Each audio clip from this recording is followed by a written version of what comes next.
Hey there, subscribe to my channel, and also press this bell icon so you never miss any new updates, cause whenever we upload new video you will get a notification on your phone. To the news report about a robbery, and then complete the notes from the detective's notebook. First, you have some time to look at questions 1 to 6.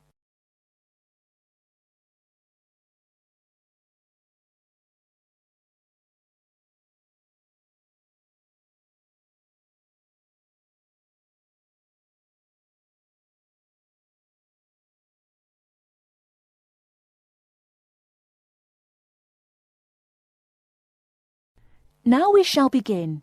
You should answer the questions as you listen, because you will not hear the recording a second time. Listen carefully and answer questions 1 to 6.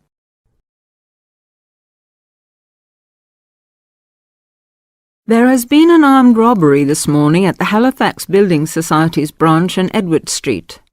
John Brinks is at the scene with Detective Sergeant Henry Lawson. Detective Sergeant, can you tell us what you know about the robbery?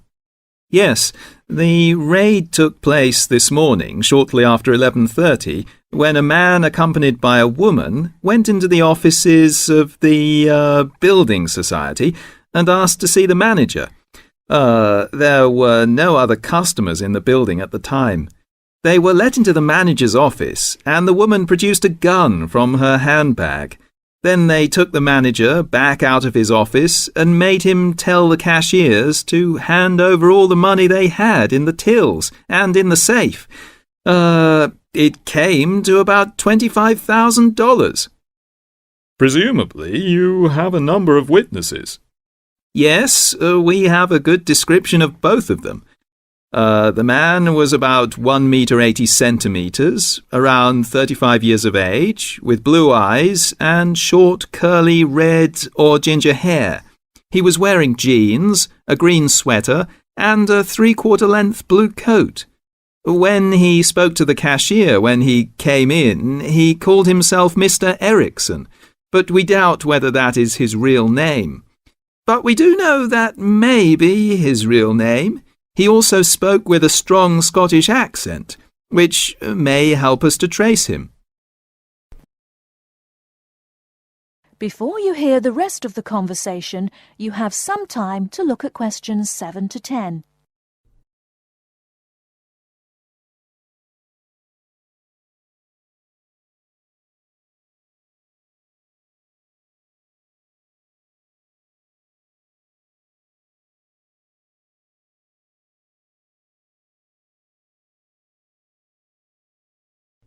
Now listen and answer questions 7 to 10.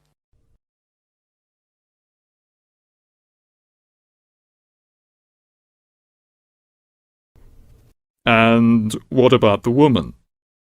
Now, she is in her early 20s, slim and quite tall, about 1 meter 70 centimeters. She was wearing a long white raincoat, which was quite loose-fitting, and which she didn't take off. She had a beige handbag, which they used to hide the gun in. She's got straight, shoulder-length blonde hair, blue eyes, and like the man, has a noticeable accent. Do you have any other information?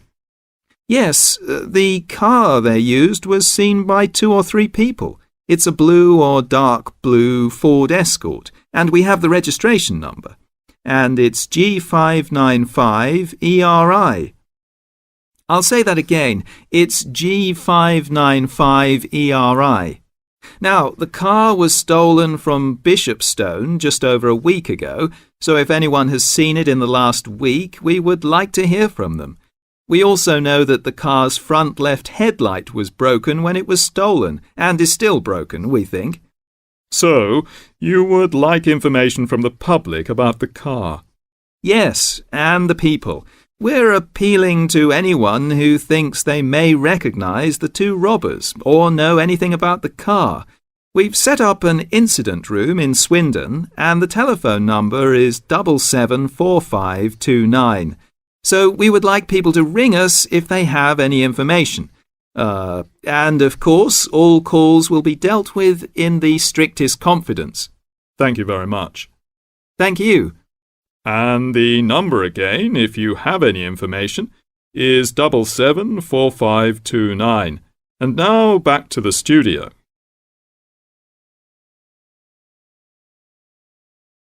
That is the end of part 1. You now have half a minute to check your answers.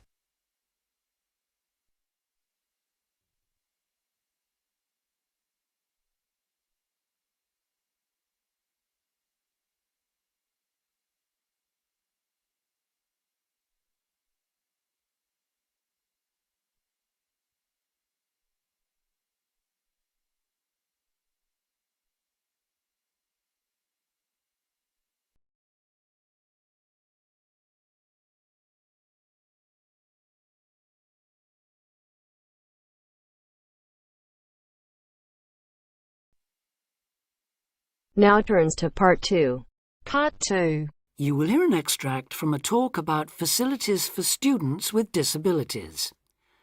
First, you have some time to look at questions 11 to 13.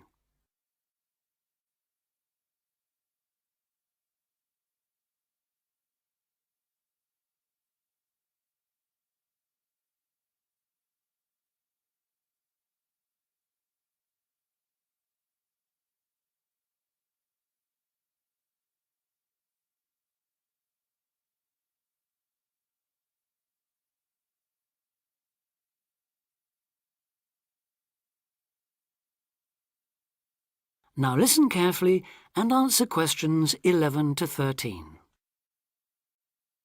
Welcome to Student Times, the programme with all the latest on what's happening at universities around the country. Today we'll be discussing disabled applicants and the kind of support they can expect to find, or not find, at the university of their choice.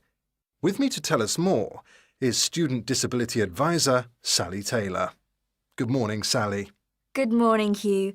I'd like to start by pointing out that although 1 in 4 people has some kind of disability, the proportion among students is much lower.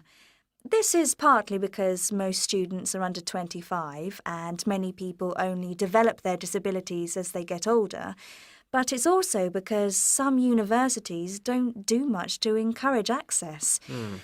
It is true, though, that some have quite sticky problems when it comes to, for instance, wheelchair access, ancient buildings, cobbled streets built centuries ago, and so on.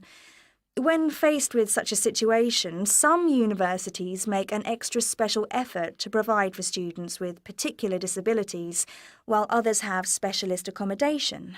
In fact, all universities should have a written policy statement on students with disabilities, setting out what facilities they have, what their attitude is, and what they're prepared to do.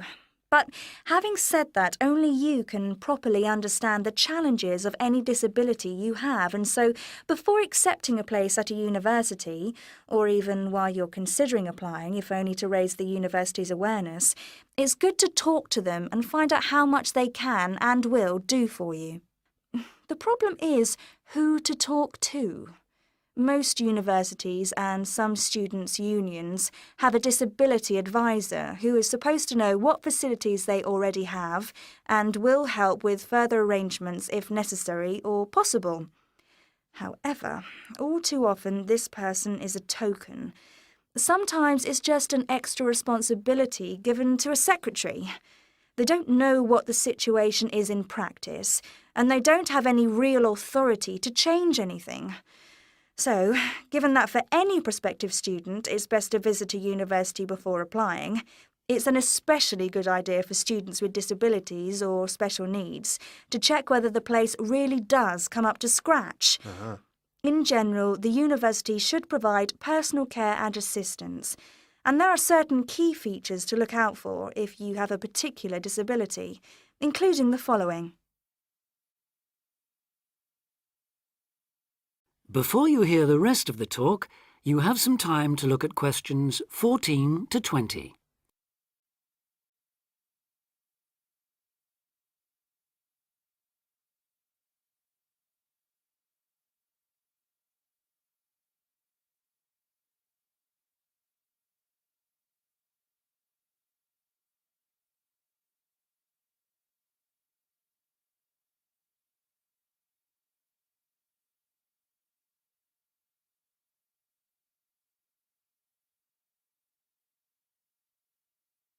Now listen and answer questions 14 to 20. Firstly, if your mobility is impaired, check there are ramps and easy access to all buildings, not just accommodation or teaching rooms. Then, when you're inside, look for clear instructions on fire and emergency procedures for the disabled. Also, make sure there are lifts that work, not the usual ones that seem to be out of order half the time. And check for suitable lavatory facilities. There is a different set of things to look for if you suffer from any kind of hearing impairment.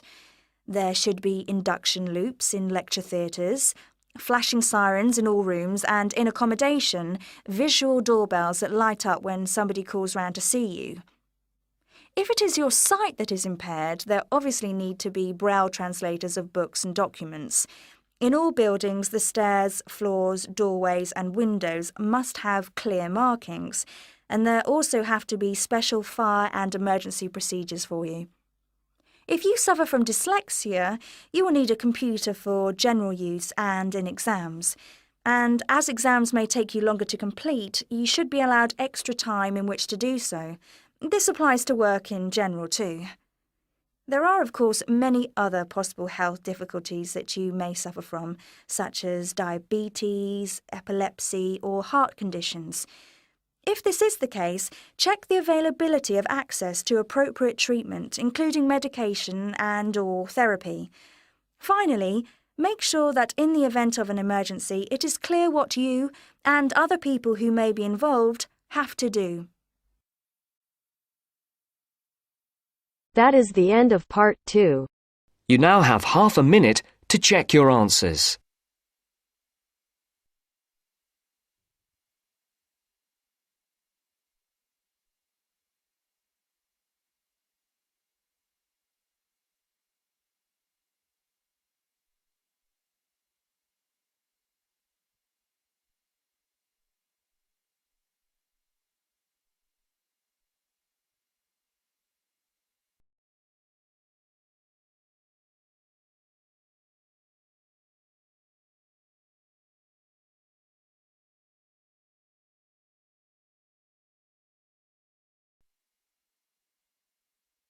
Now turns to part 3. Part 3. You will hear two geography students, Jack and Katie, talking about a field trip to Kenya in Africa. First, you have some time to look at questions 21 to 24.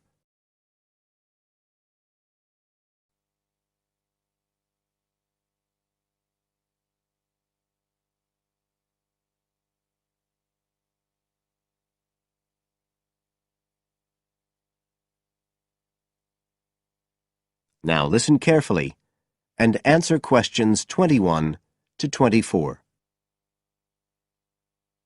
Katie, hi. Thanks for inviting me round. Oh, thanks for coming. I know you're up to your neck in finals revision, but I've got to make up my mind about next year's geography field trip, and I'd really like your advice. We've got to choose between an African trip and one in Europe.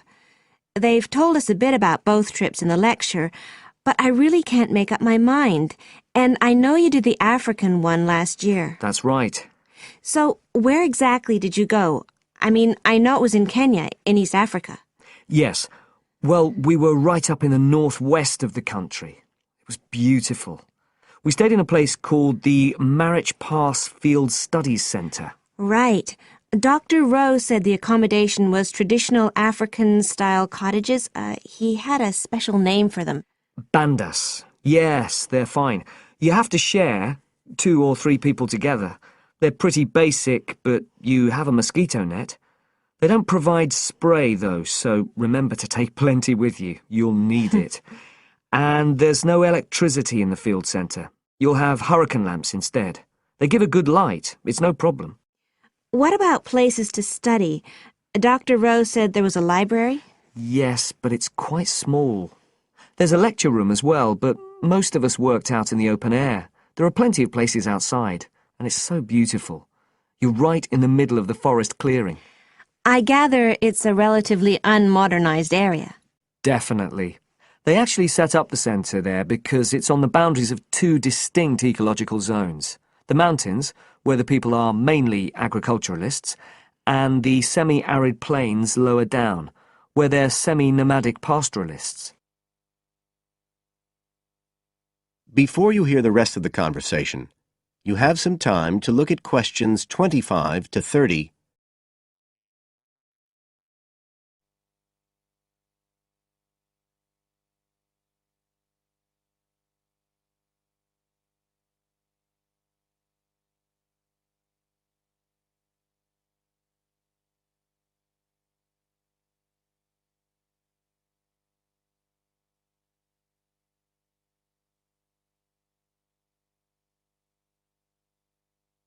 Now listen and answer questions 25 to 30. So, how much chance did you get to meet the local people there? Did you get the chance to do interviews? Yes, though we had to use local interpreters, but that was okay.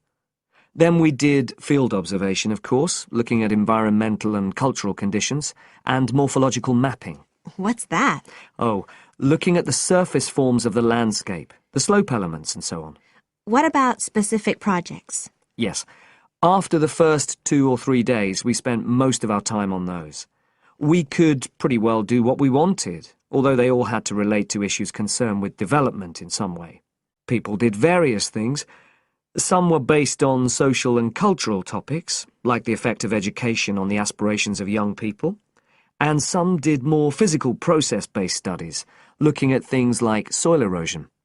My group actually looked at issues relating to water, things like sources such as rivers and wells, and quality and so on. It was a good project to work on, but a bit frustrating. We felt we needed a lot more time, really. Right.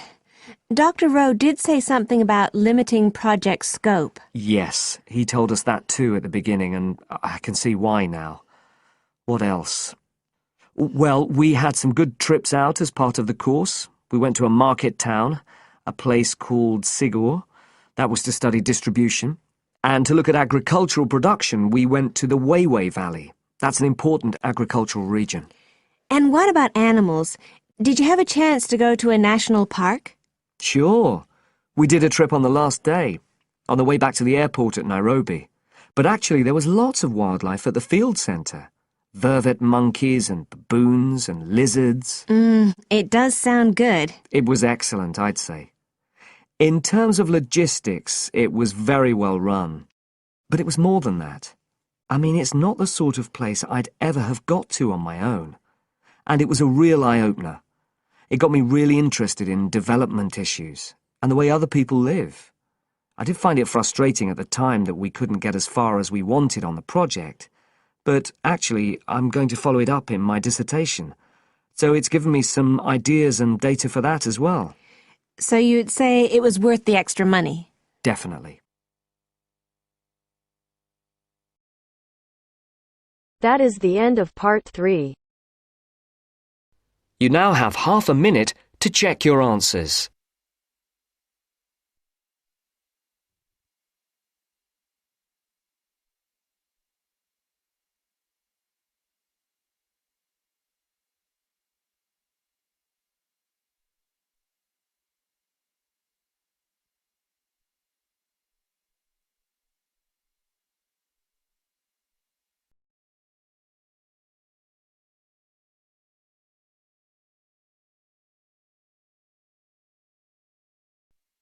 Now turns to part 4.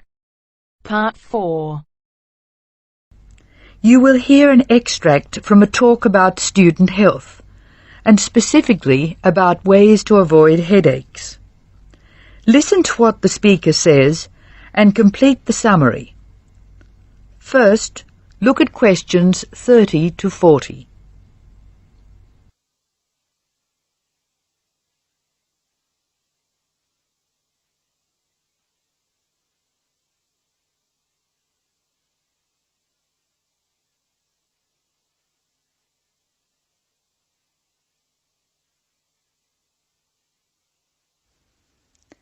As you listen to the talk, answer questions 30 to 40. Complete the summary.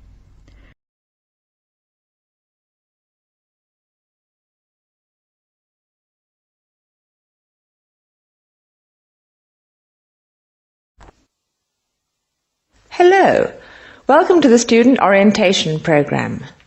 Today's session is on health issues, and this talk is about headaches and how to avoid them. It may surprise you to hear that headaches are often caused by hunger. In fact, one study suggested that 70% of headaches are related to hunger, which makes it the principal cause. The advice is simple. Eat 3 meals a day and try to keep to a fairly regular schedule of meals. People associate noise with headaches, and for most of us, excessive noise creates the conditions for a headache. Very loud noise is unpleasant, and people usually remove themselves from it. Having said that, younger people tend to tolerate noise better than their elders, so I may be leaving noisy places far earlier than you. Just remember that exposure to too much noise may predispose you to a headache.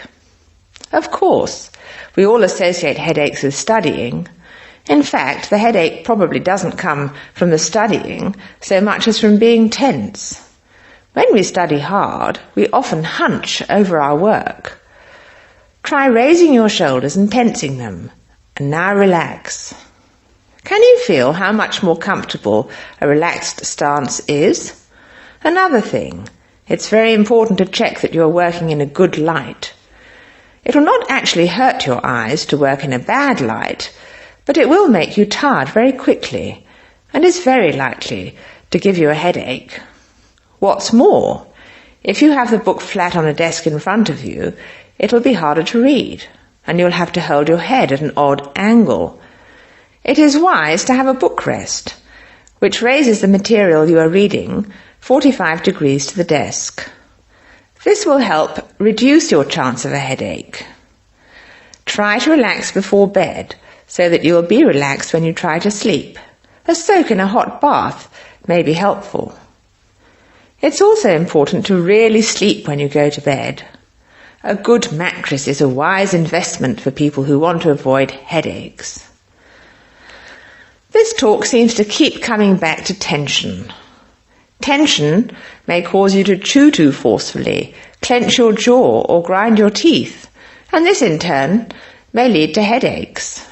It is very easy to say that you shouldn't grind your teeth, and very hard to stop, particularly if you grind your teeth in your sleep. Try to avoid situations which will make you tense, particularly just before bed. If you do compulsively grind your teeth in your sleep, ask your dentist about a soft mouth guard. In general, try to eat regular meals and avoid tense situations. Be sure you get plenty of exercise. Hopefully your headaches will be greatly reduced. One other thing I should point out, avoid smoky rooms and cars. Such places certainly encourage headaches, and the smoke may be doing you quite serious long-term damage. That is the end of part 4. You now have half a minute to check your answers.